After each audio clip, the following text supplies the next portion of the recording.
Welcome to the Brain Warriors Way podcast. I'm Dr. Daniel Amen. And I'm Tana Amen. Here we teach you how to win the fight for your brain to defeat anxiety, depression, memory loss, ADHD, and addictions. The Brain Warriors Way podcast is brought to you by Amen Clinics, where we've transformed lives for 3 decades using brain SPECT imaging to better target treatment and natural ways to heal the brain. For more information, visit amenclinics.com. The Brain Warriors Way podcast is also brought to you by BrainMD, where we produce the highest quality nutraceutical products to support the health of your brain and body. For more information, visit brainmdhealth.com. Welcome to the Brain Warriors Way podcast. Welcome back to the Brain Warriors Way podcast. We are so excited for the next 3 podcasts to actually have one of our dear friends, Barry Goldstein, whose musical experience spans many styles and genres, from co-producing the Grammy Award winning track 69 Freedom Special with Les Paul for Best Rock Instrumental in 2005, to providing ambient music for Shirley MacLaine. Barry has composed and produced for television, film, major record labels, and top 10 recording artists.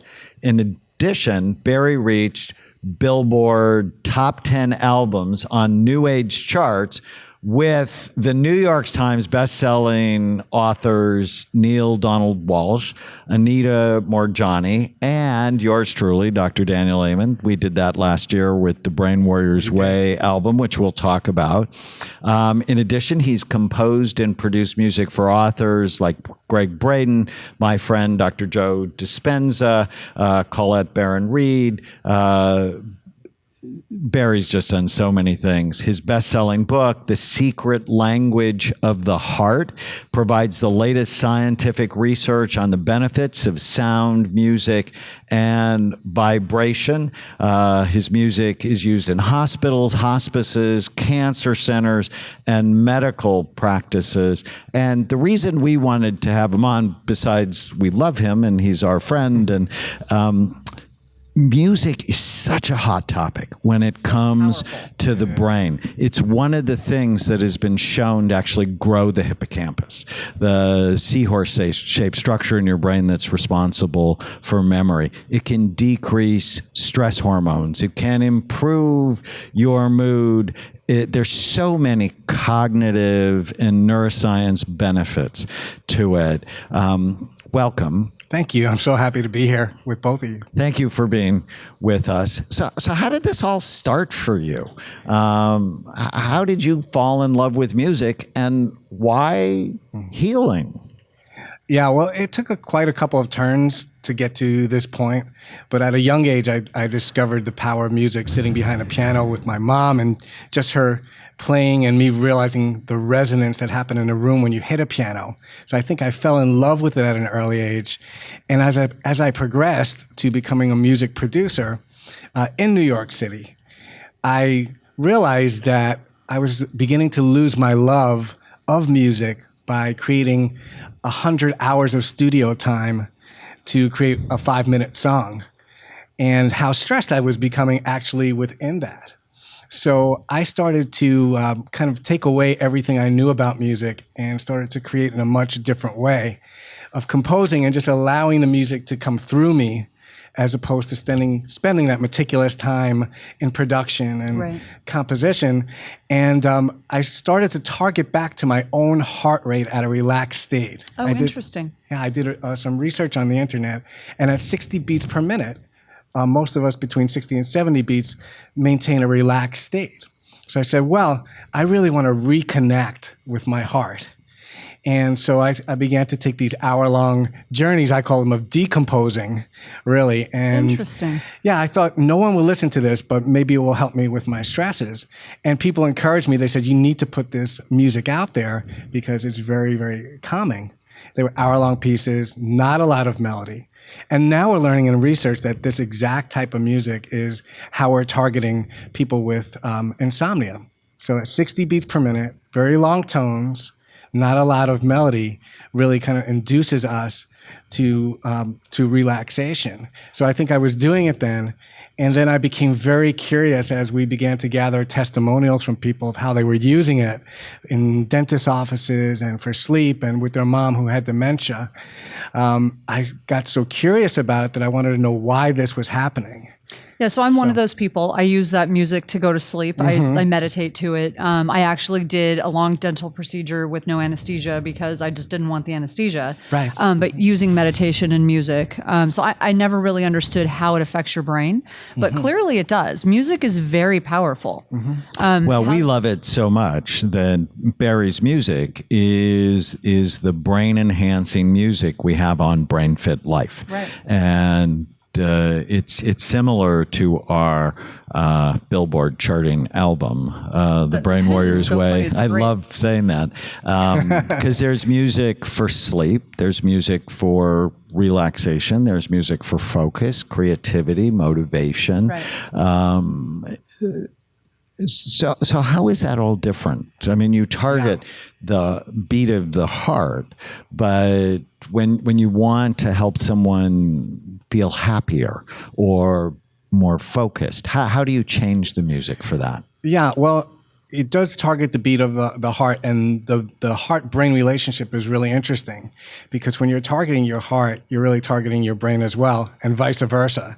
So if I'm slowing down and I'm in that relaxed state, and my heart is coming down, my heart rate is coming down to a relaxed state, I'm not going to be able to be in beta, with that. I'm going to move to a slower brain wave state as well. Interesting. So there's this conversation that happens between the heart and brain that's targeting these, but really a lot of it as well as dynamics, within music. So when we're trying to relax in the evening, you want very little melody.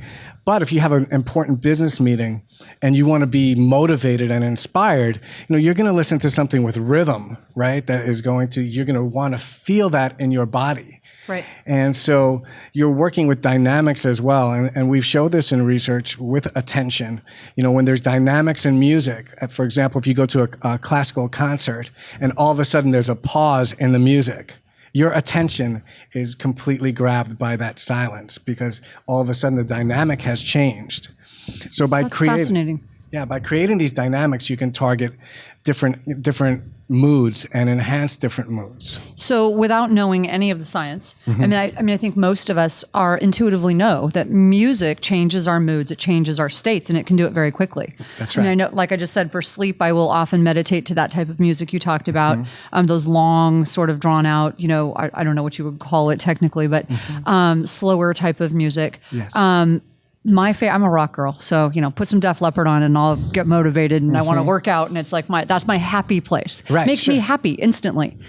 Put 70s music on and I feel instantly anxious and angry. Right. And it's weird. I cannot listen to Cat Stevens No. at home. I grew up loving Cat Stevens. And as soon as I do, because it reminds her of her drug addict uncle, the trauma when But she music was 4 has years that old. power. Right. And I think that's really where we're going with music. Now that we're starting to see more and more research on it, we're getting more specific because it's not just a panacea where we can prescribe music like we do No. medicine. Right. Each person is so individual that we It have can to be look. therapeutic, but it can be traumatizing based on your experience. That's right. And I think that's where we're starting to fine tune the research and starting to say, wow, we really have to get more specific with this because music's very powerful.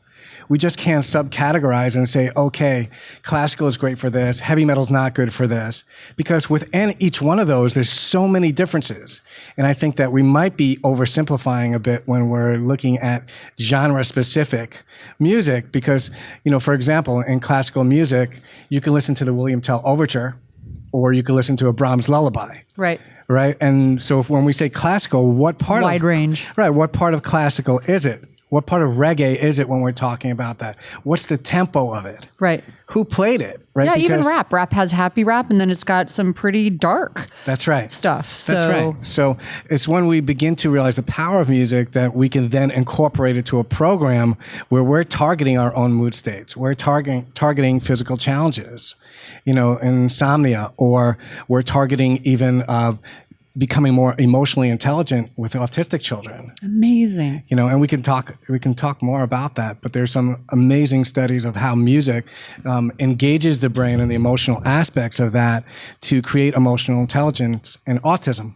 That's amazing. And it's not just playing music. It can be listening to music. So there's this concept called entrainment, which means your brain picks up the rhythm. That's right. And the beat in the environment. That's right. And so talk about that a little bit and how people are using your music in different kinds of settings. Okay. Well, music is a language, so it speaks to us. And just like a language, it creates a rhythm. Like you ever hear people say, I'm falling out of rhythm in my life. Mm-hmm. Right? So music has a metronome that it basically utilizes. 1, 2, 3, 4, 2, 2, 3, 4. Your heart in our body is also a metronome. And study has shown at 66 beats per minute, they just had people listening to a metronome.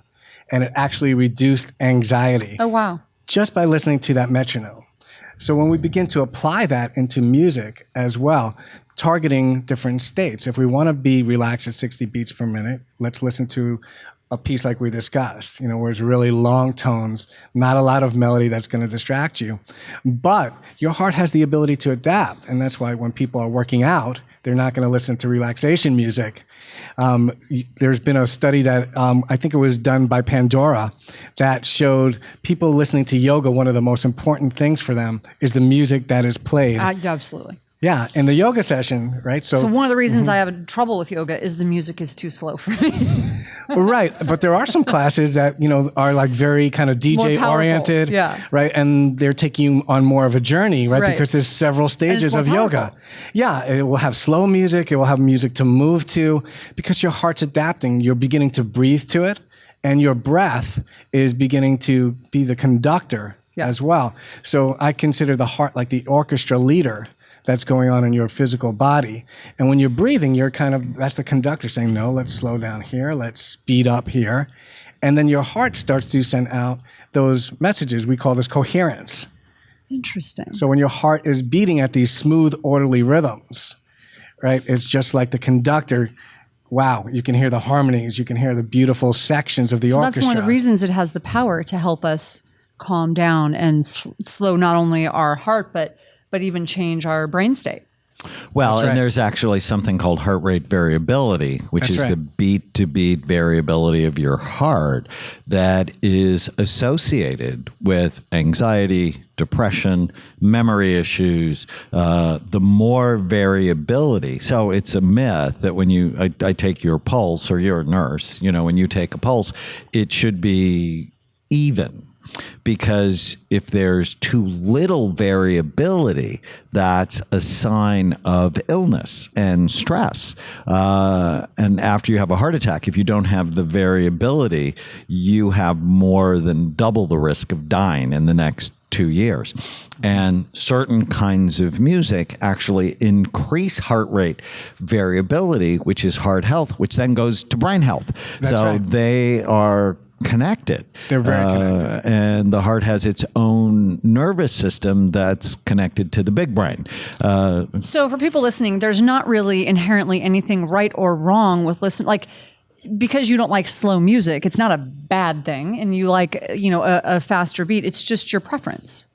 Yeah, I mean, there are some great starting points with it that, we can plug in, just like there's some general things in medicine or general things in nourishment, right, that we know that work really well, like what we're talking about. But ultimately, it's targeting the states that you want to be in. And I call it becoming the DJ of your own life. Just like a DJ. That. So, but let's give us a prescription on, because, here at the Brain Warriors Way podcast, we talk about, so here are brain healthy habits. Here are things to do and here are things not to do, right? Great. They're general prescriptions. And then they're prescriptions for, I struggle with ADD, I have anxiety, I have depression, and so on. Next podcast, we're actually going to go into some of those conditions and talk about different strokes for different folks. Okay. But for now, as we finish this one up, talk about what are some general guidelines on how to use music to boost your heart health, but also your brain health? Okay, so can I use you as an example? All the time. Okay, so tell me about your day today. How did your day start off? Some things that are going on in your day, and let me work with you to create a little music program for the day. Awesome. So I woke up early thinking I'm working on the magic of memory, a new course with a friend of mine who's a memory savant. And so as soon as I woke up, I went through the 40 things I memorized last night, just as an exercise to see if I could remember them. So I did that. And so I'll pause you there, right? So with that, I mean, you're talking about gathering a lot of information, right? And waking up with excited, right? And you want to basically integrate some of that information, and just allow it to kind of like stew and brew. Right. So for me, I like to start off my day with a piece of music that connects me to gratitude. Mm-hmm. Okay. That makes sense. Yeah. And just really connecting with my breath, my heartbeat. I call this the internal symphony, the sounds within me. So I would start off with a piece of music that creates gratitude for me. And sometimes that's a very calming piece of music, or it could be like Sly and the Family Stone. Thank you for letting me be myself. So we're not getting genre specific. We're gearing towards what emotion do I want to target and what piece of music is going to make me feel that way. So that would be my jump start for you with that and beginning in gratitude. And then I would ask myself, what's my intention for the day? So where do you want to go next? What would you like? What would you like to achieve in your day? Well, I love what you said, because as soon as my feet hit the floor in the morning, I have a mantra for myself: today is going to be a great day. Because then my brain finds why it's going to be a great day. So if there's a piece of music that's attached to gratitude and positive emotion, that's awesome. Yeah, and mantra too. I mean, that's another great thing to talk about. But what repetitive mantra does, it takes you out of your thinking mind, right? And also, it increases cerebral blood flow. So that mantra, when you're doing it over and over again, you're going to increase that blood flow to get those ideas going to get your day started. I adore you. He's the yin to my yang. He's amazing. He grounds me. But he's the poster child for being grounded and like not getting shaken up all that much. That's not me. So let's just talk about people who are a bit more like I wake up in the morning, had that total same. I wake up with the gratitude. I want to focus and get myself, and I do that, and I did that, and then instantly my day just gets hectic. It got really hectic really fast, and then I got off the tracks and got really annoyed at something really quickly. Now I have a little exercise I do to like let it go. Because I knew I needed to come in and record, and it's like, let this go. So get back to gratitude. But let's talk about people who are a bit more disrupting your average. state. Okay. Yeah, and let's And then I'll put it on my phone. Okay. So we have, and let's talk about two things. So grounding, right? So if you want to re-ground in your morning, you feel like you're going off base. For you, think about the ground, right? Right. What kind of music do you think is going to ground you in? Oh, geez. What do I like, or what do I think will ground me? What do you think will ground you? I don't know. I like bass. I don't know. Exactly. Oh, is that right? That's exactly I'm so right. happy. It's exactly right. That's what I was going to say. That's what I'm drawn to. So ground, think of that. You want to go, what does the ground do? It goes lower. Right. I love So you want to bass. connect to bass. Which is why I love rock. Right. Or even, some of the more modern dance music and hip hop has a lot of bass in it. So that's going to ground you. So you can. It's not because I have ADD. It's because I need to be grounded. Yeah, so We're you're coming going to back feel to yourself ADD more in in the your next body podcast. because you can feel the bass. That's so true. Right. So that's going to be great for It's all about that bass. Oh my God, I'm so excited. Yeah. Like that makes sense because I just I'll turn the bass up in my car because I'm like, I just feel that. You just Yeah, so those are the lower frequencies, right? Bass are lower frequencies. They're slower moving.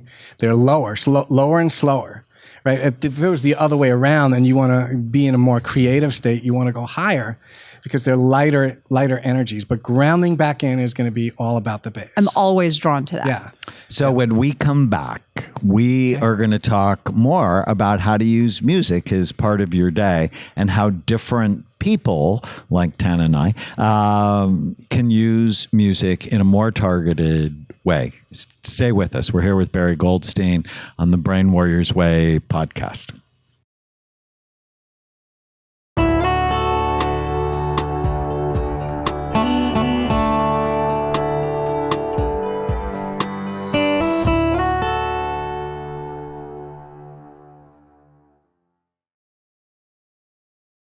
So welcome back. We are still here with our friend Barry Goldstein, and I have to tell you, I'm having so much fun. I just learned something really interesting. I always thought that especially because of my husband, Dr. Amen, that my love of rock was because of my ADD, and I just learned that it's because it grounds me. I'm so happy. Often because you have ADD. So we're just having a blast talking about music, how it affects your brain, what the science is behind it. And so welcome back. Thank you. This is awesome. We're having a blast. So before we get into different strokes for different folks, let's spend more time and talk about how music can help you through your day. So if you're getting ready to film or you're getting ready for a meeting, what can you do with music ahead of time? Well, again, asking yourself, where am I now? Where do I want to go? That's going to be my rule of thumb that I keep going back to. And if you're looking to be more motivated or more inspired because you have a leadership meeting, I like to listen to like Vangelis. I like to listen to music with a lot of impact to it. And for me, that really inspires and kind of starts my flame, to go, you want to tap into that fire energy. So other examples of that might be? Yeah, I mean, it could be Native American drumming, things with rhythm that we're finding more and more the power of rhythm. We haven't really studied that much in the past, but we're learning more and more that even in drum circles, which is very similar to like Native American drums, where people are actually hitting a drum or hitting an instrument, that there is decreased inflammation that's going so on interesting in the physical body. That's a new study that I just read. Wow. And so if you think about that, when you're drumming, what's going on? You're releasing, right, a lot of pent up emotions that are going on. It's a lot of that energy. So it's not that different when you're listening to it. So I've just been texting with Tony Robbins. He has been talking about our work at some of his seminars. And so Tana and I are actually going to go to his seminar, which we're really excited about. And I know he uses music a lot throughout his events to get people excited, motivated, talk about how seminar leaders or motivational speakers might use it to pump up a crowd, but how then people can use it to pump up themselves. Yeah, and I guarantee you that Anthony Robbins in each section is saying, wow, where is my audience now? And where do I want to take them? Because I've been through his trainings, and in each one, when he goes through the relationship training, it's very different. Right. It's going to be like really beautiful music. You want to open the heart up. So you want to induce that emotion, where you're feeling more contemplative so you can go inward. So it creates more safety when you're playing that slower, more beautiful music. But then when people are released, right, and they're on the other side, in other words, they've made their conquest and they've had their breakthrough. Right. Because Anthony Robbins was the first book I ever read that was kind of in the self-help and motivation, and I loved it. And then I saw what he was doing at seminars. I go, well, he's really the DJ of these people's experience of what's going on. So he's going to have a much more up-tempo, right, a more success-driven, we did it, right, very inspirational to share in that joy. Of it. So he's really targeting those states. Because that becomes a theme, I think, to become the DJ of your own life, of your own experience. So you can take yourself where you want to go with music. And that's the power of it, because normally we leave that to other people to do for us. Right. And when we basically say, wow, I'm going to become the DJ of my own life, I'm going to make this a program that I'm going to incorporate. Then it moves beyond art and entertainment, where we're having these random, powerful experiences. Why? Why do they have to be random? Why do you have to go to a Tony Robbins workshop, or why do you need to go to a wedding, right, where you're going from point A to point B, from cocktail hour where you're relaxed to the emotion of the bride dancing with the father? We're all being taken there by a DJ. And just like the Anthony Robbins event, we can create this in our life after those amazing experiences that we're having, where we're creating transformation like a Tony Robbins workshop. Okay, great. How do you keep that energy up for the next 3 weeks? Play Tony Robbins yourself. Well, and it's one of the with reasons music. that they actually give out their playlist, because they had so many people requesting it. Right. So they actually create a playlist of the music they use in the. And my book has different playlists, not for just different genres. Oh, interesting. But it targets different emotions. So let's create a playlist for gratitude. Oh. Right, with all. So you actually have those playlists. Yes, it's in the book. There's, I love that. 10 different The Secret playlists. Language of the Heart. That's right. Barry's best-selling book. So Barry Goldstein, The Secret Language of the Heart, available everywhere, Amazon, BarnesandNoble.com, So I like and so that you on. did that. Yeah, because people always say, well, how do I do it? So let's give them a starting point and say, well, here's one for joy, right? Interesting. I have Joy to the World in there by Three Dog Night, which you probably won't like because it was from the 70s. You're probably right. But, and each one has 10 songs. And then I plug it into my day, because I think we focus so much on things to do, right, in our day, and we start checking off things to do. Okay, I did that. Yeah. But we very rarely look at how we want to do An that. emotion and That's So right. we have to I want to shift do it a in a little state bit. of joy. We have to shift a little bit, but although this will relate. I wrote a book once called Sex on the Brain, and actually got re-released as The Brain in Love. And one of the things I wrote about is, if you're going to be really loving, you have to know about the brain of your partner. Mm-hmm. And so if we just think about making love, that the ADD brain, it needs to be surprised, wound up, excited, because we use stimulants to treat it. On this podcast? But if you're with a partner that's a little OCD and things need to be a certain way, ritual becomes critically important for them to be able to relax. Or if they're really anxious, that heavy metal probably is not the right thing to play to get your person in the mood. That's right. So it's targeting the music to the brain that we see. So on at amenclinics.com, where you can take our brain health assessment, there are some people that are spontaneous. They need newness, excitement, stimulation. There are other people that are cautious and they need things to sort of settle down that anxiety. There are other people that are sensitive and can be sad easily, others that are persistent. And so creating playlists, if you will, to help your partner get in the mood. That's great. See, I actually really think this is important because I noticed this in our own lives. So it's really funny. There's clearly music we both love. And so I literally I'm always telling him, find the music we both love, because he'll put on music. He's very mellow and he's very just relaxed most of the time and happy all the time. Right. And I'll listen to the same song 1,000 times. It makes me psychotic. He's so happy about that. Like the soundtrack from La La Land. I just love the soundtrack. It makes me crazy. But he'll put I'm music just laughing on. because Denise, my wife, and I are very similar. I'm very like this. And she has her music that she just loves. Right. And yeah, you're absolutely right. We have to find a balance. It can actually be somewhat agitating. So, agitated is not the right word, but he'll play certain music that, believe it or not, it's too calm for me. It bothers me. Right. I'll find myself getting a little bit agitated. And then when the only music, because he loves music, we'll be in the car and the only music he doesn't seem to love is my playlist. I'll notice him suddenly going, turn that down. I'm trying to talk to you. And I have a hearing problem. So. Right. So it's the only time that we actually don't sort of, connect on that. Is his music's a little too calm for me and mine's probably a little too wound up for him. Sure. So I think that's a great idea to create a playlist where you have mutual things that you like. And also I think there's probably songs that bridge the two. Right.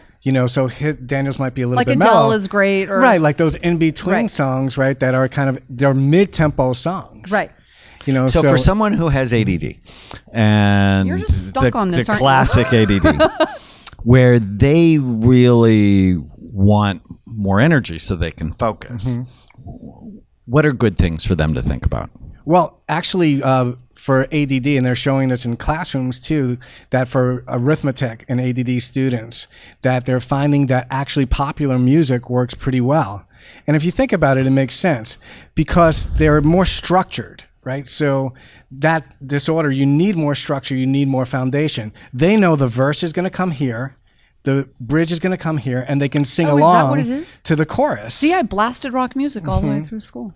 Yeah, so that gives you a foundation, and you know what to come back to. There's a safe. that's so there's a safe interesting. So place some to land. examples might be Katy Perry's music, or Katy Perry's music, or again, preferred music.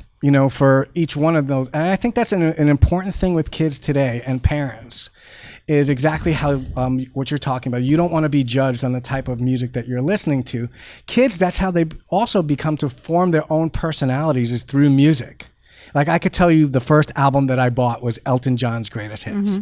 Right? And again, they pride themselves on their music, so to speak. So if the parents don't love that music, what it's actually creates the space for them to have a great conversation with their child. Oh, we have the Yeah, but best they should be- conversations. parents over should music. What do you like about this? Oh, it's hilarious. The conversations my daughter and I have, when but she's parents like, should be listening to the music. That's the point, because yes. words matter. Words matter. Words matter, and if they're toxic, hateful, that really it becomes part of the neuronal networks in that child's brain. And because I'm a child psychiatrist as well, and we work at residential treatment facilities, the music they would come into listening was just awful. Right. And we would go, not okay here, because words matter. Right, and that's the whole point. They should be listening to that so they can create guidance and find out the why behind it. Okay, yeah, so just, what do you like just about shutting this it music? down is never going to work in the history of the universe. I think understanding them and talking That's to right. them.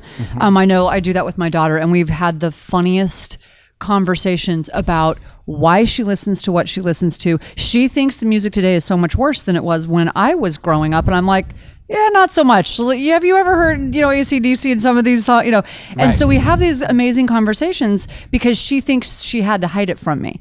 But me opening that door, then she doesn't have to hide it. And then she's like, wow, I had no idea. And then we have that conversation, and I'm able to tell her, honey, I actually have faith that if we talk about this, and you are the kind of person I know you are, that hearing a song at a certain time isn't going to change isn't going to change who you are, but you have to be aware. That's right. You need to know. Well, and and parents need aware. to supervise children until their brains develop. Right. I mean, that's why That's God right. gave us parents. But my daughter doesn't listen to dark music. Yeah, Right. and there's also No, I mean, common she's common just ground awesome. there. Right. When they have something that you love as well, it doesn't always have to be this is your music, this is my music. Right. I think there's a lot of kids who are now appreciating older music, and a lot of parents who are appreciating newer music as well. And often it's a symptom of the relationship. And so if you spend time with your kids, if you listen, if you have a good relationship, they tend to pick your values.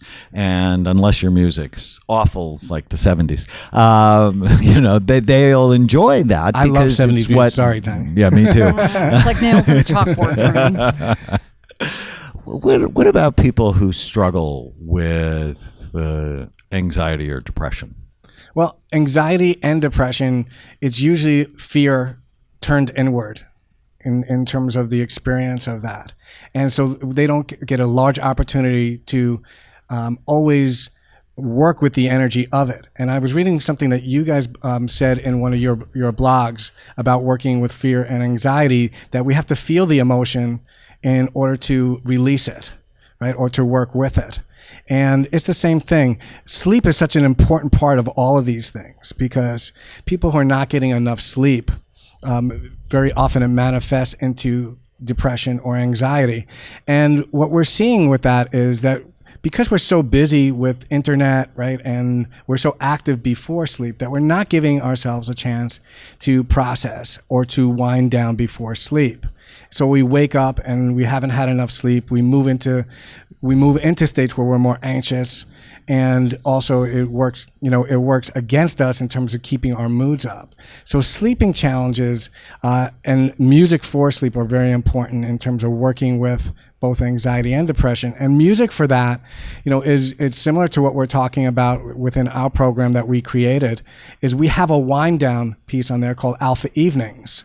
That's perfect for that because you want to bridge your brain wave states. You want to go from beta, right? You don't want to just crash into delta. So this gives you the opportunity to bridge those states. Interesting. And also, I feel it's an important process to look at our day.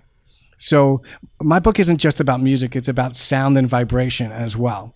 So sound is, again, our voice. When you're voicing yourself and you're able to release or talk about what your day incurred.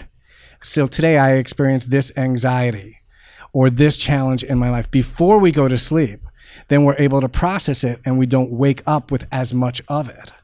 So it's all about recognizing what you're anxious about. What did you learn from your day? And to actually speak it out loud, before you're going to sleep, to bring in the essence of releasing some of those fears. So you can get the Brain Warriors Way music album at iTunes, at Amazon.com, at CD Baby. We're really proud of it. You can also listen to Barry's music on BrainFit Life. So if you sign up for BrainFit Life, go to mybrainfitlife.com. And, we have so many great tools, from hypnosis audios, mindfulness meditation.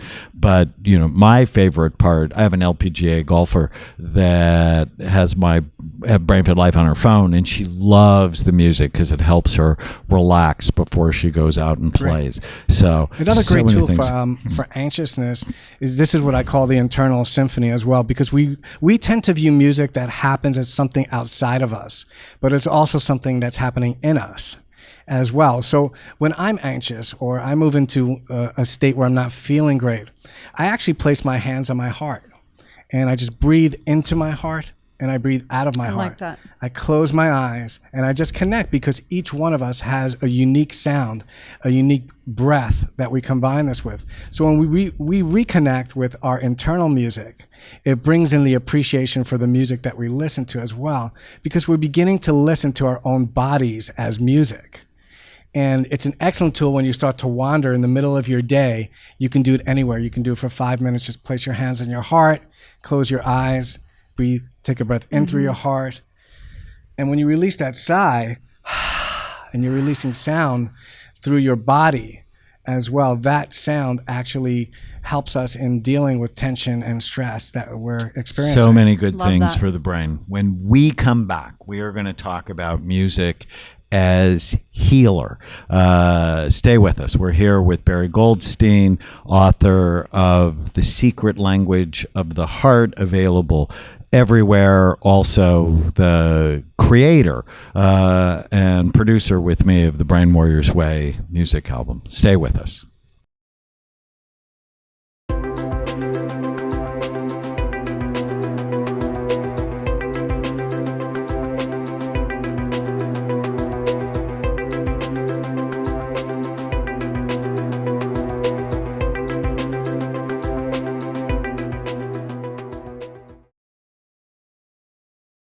Welcome back. We are here with Barry Goldstein, author of The Secret Language of the Heart. Phenomenal book that I actually gave a wonderful endorsement to. Also the creator and co-producer with me of the Brain Warriors Way music album that charted as #2 on the New Age Billboard list. I do. I am so proud of it, and proud that it has gotten out to the world in a big way, because music heals. And that's what we're going to talk about in this podcast. Music is healer. And, and I'm sitting here and I've written about it and I've read your book and I've thought about it a lot. But I just think of your brain really plays the symphony of your life. And I have all sorts of ways to change the brain, right? We have something called hyperbaric oxygen, another thing called transcranial magnetic stimulation, audiovisual stimulators. And it's a huge part of neuroscience now. Brain stimulation. And I'm like, well, you can do that with music. You can change your state almost immediately. Absolutely. With music. And so let's just talk about healing the brain with sound and healing the brain with what you listen to. And you mentioned something before we came on the air about even to go so far as stroke patients. Yes. Like that's really fascinating. So yeah, within stroke patients, a lot of times it's the motor coordinations are not effective in terms of movement. So there's what's called TIMP, and it basically is creating movement where you teach them how to play on a piano specific scales. So it's actual musical performance that is basically done with patients. Now, of course, they're not being trained to be concert pianists, but they're using that to improve motor skills. Interesting. With it, and they're finding that's been very effective in terms of that. In addition, when we're talking about stroke, aphasia as well, in terms of affects our speech, our linguistics. And so we can reteach with music linguistics as well by teaching, it's called melodic intonation. So it's the ability to relearn music through specific songs. Like you might not be able to talk, but you can sing happy birthday. That's so fascinating, really. You can't, Donisa's mom actually had a stroke and she was able to still sing. So they're reteaching people who have aphasia how to speak again using intonation therapy. So for people who don't know, aphasia is it's a language disorder. That's right. So if you damage, for most people, it's the left front side That's right. of the brain, is they then either lose language or have a lot of trouble with it. That's correct. But music will actually trigger a different part of the brain. That's right. Fascinating. Yeah, and music has the ability to create neuroplasticity. So there's pathways that music can open that you normally wouldn't get to, like language, by teaching someone to speak without music. Music can actually, it's a different route to the brain where it reorganizes the neural networks and has the ability to reconnect and reteach language. And there's some really beautiful videos on that of people who have gone through these methods. If you go to YouTube and you type in music and aphasia, you'll see how people retaught themselves to speak again through music. Also with Alzheimer's. Talk about your experience there. Well, with Alzheimer's, it's really been amazing, and it's where you have to thank technology in a way, because we have the ability to create these playlists and walk around with them. In the 50s, we had jukeboxes, right, that we played our favorite songs on. But now we have iPods and iPads and even little MP3 players that can hold our favorite music. And with Alzheimer's, they have found that, again, preferred music can actually work with re-invoking autobiographical memories. Oh, wow. Please don't tell me I have to play Cat Stevens. Well, some things we don't want want to... if I get demented? Let's not have you get demented, but... We're working on that. Right. So, for instance, if I went to see my dad and he had Alzheimer's, and I said, Dad, do you remember Hanukkah in 1975? Wasn't that awesome? And he might not be able to remember that. But if I played Dreidel, Dreidel, Dreidel, wow, right, on his That's MP3, he has a chance to remember. Back. Right. So hence why I don't like, it's not, let me be very clear, I don't have anything against Cat Stevens. 70s music, it's the memories.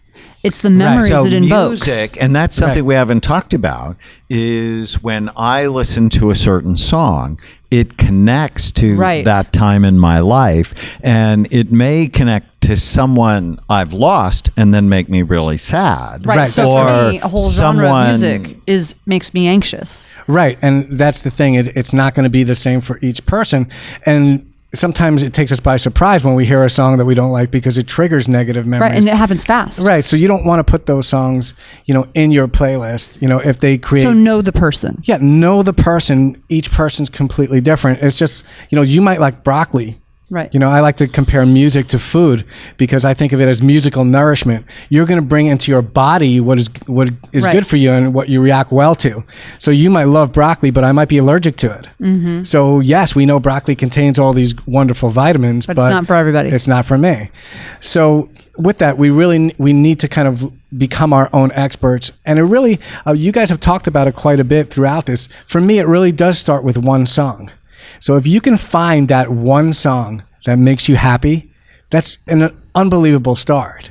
Because I had a person who came to me and said, I have extreme anxiety. What music would you suggest? And I looked at her and I said, what song do you listen to that when you hear it, you can't help but being happy? And she looked at me, and I can see her kind of doing what you're doing. Her eyes were Right, smiling. you know instantly. She was hearing it in Yep. her head already. I was too. And she was shifting from the anxiety. And What was the song? it was Green Sleeves. And Interesting. so I said, okay. What were you thinking? You really want me to say? I wasn't do. Cat Pour some Stevens. sugar on me. There you go. That might be your new happy song, Danny. That comes from the Brain Warriors Way creator. Pour some sugar on me. What can I say? Nickelback, Def Leppard. That's my happy place.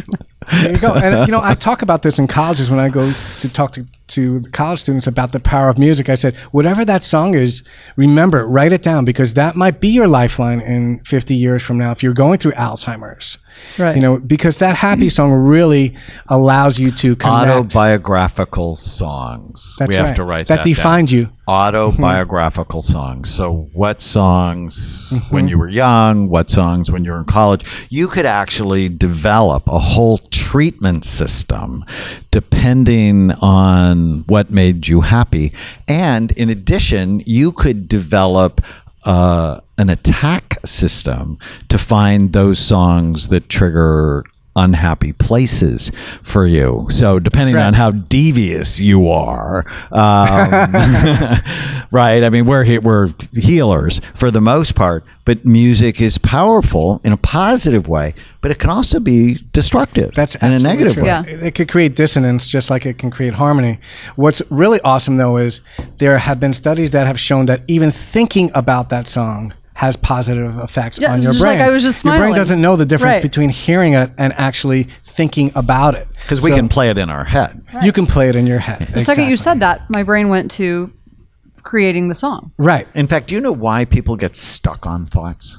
They get the thought and they can't let it go. I hear that all the time Right. from my patients. And I think their basal ganglia probably is overactive and it hooks onto a song. And, you know, for me, I'm like happy with the song getting stuck in my head. But for many people, it's really irritating. Yeah, and I think we need to basically have tools that we can plug into our day. You know, so when we're experiencing that, I love like a midday break to, I call them 5-minute musical vacations. So I listen to a piece of music, I'll go on YouTube and I want to hear something I've never heard, okay, from a different country. Oh, interesting. Right? I will go and type in beautiful music from the Orient. Oh, interesting. Right, or beautiful. There you go. There's a new word. Beautiful music from Spain, and it's so cool because you can take a 5-minute vacation, and as soon as you hear that music, you feel like you've taken a trip, and you come back to your environment. You know, if you're in front of a computer all day, feeling that you're refreshed. That's funny because we were stuck in horrible traffic coming home yesterday, my daughter and I, and she was actually taking voice lessons. And so we were coming back from Los Angeles, stuck in traffic, and we started listening to music, kind of got bored with the same old playlist after a couple of hours. Sure. So I had her put Enrique on, and we were listening to all of his songs in Spanish. And she looked at me and she said, "This makes me want a salsa." I'm like, "See, so what you're saying is exactly true. It just puts you in a whole different kind of place." Right, and when you're listening to music that's a different language and you don't understand the words, you really have no choice but to listen more to the music because you're not interpreting, you know, or analyzing the lyrics of the song. So it takes your brain in a different direction than when you're listening to lyrics as well. So It was fun. take a 5-minute vacation. Didn't even think about that, but that was a fun thing. So you can go around the world. You can go to Bali today no. just by the He needs playlist. to go out of the country on vacation. It's not going to work. It's the ongoing discussion between us. Yes, vacations. Where do you want to go? Poor Italy. Barry. I always want So to go to Daniel is Italy. going to just create a playlist Right. from, No, and then he puts a movie on. Like he'll watch Right, Braveheart and then you go to I've you. already been to Scotland. I'm like, no. It's close. So many things we could talk about, but we're here with Barry Goldstein. So He's interesting. the author of The Secret Language of the Heart, available on Amazon, BarnesandNoble.com, anywhere you can get amazing best-selling books. Also, the creator and co-producer of The Brain Warriors Way that we did together, music to help you sleep, music to help you focus, music for motivation, creativity, relaxation. We're so proud of it. We're beginning to work on a new album. We are. Called Memory Rescue. We're excited. That we're really excited about because music can be healing. We want you to use it that way in your life so that you become the DJ of your own that. life and you create the symphony in your head I that love makes that. your Well, life thank you. meaning, purpose, and happiness happen. Yes. So much Stay fun with us. having you. Thank you. I just want to say one thing before we go. For me, it's really important that people know the practical aspects of it as well. And I think the reason why it's called the secret language of the heart is because my belief is each one of us has something unique and beautiful that we're here to share, a gift of some kind. And when we're not spending our energy effectively because we have insomnia or because of physical challenges, we don't always have the time, or we're in fear because we don't know what's going on with our physical health. We don't always have the energy to spend on the things that we are here to do or things that are here to create. And that's really what it's about, is about music being the vehicle so that you have more energy, you have an increase in your quality of life so you can focus on what you're here to do, what your purpose is. I love And that for me is really the important message as well today, is that go out there, get more energy, use a music program so that you really can share whatever it is that you would love to share. I think that's fantastic. And I think it's so appropriate and true. So thank you. You're welcome. Thank you both for having me. Thank you for your amazing work and all that you're pioneering. Thank you, my appreciate friend. that. Stay with us. You're listening to the Brain Warriors Way podcast. Thank you for listening to the Brain Warriors Way podcast. We have a special gift for you. It's an opportunity to win an evaluation at the Amen clinics. All you have to do is subscribe to this podcast, leave a review, and rate us on iTunes. To learn more about Amen Clinics and the work we do, go to amenclinics.com. You can also learn about our nutraceutical products at brainmdhealth.com. Thanks for listening.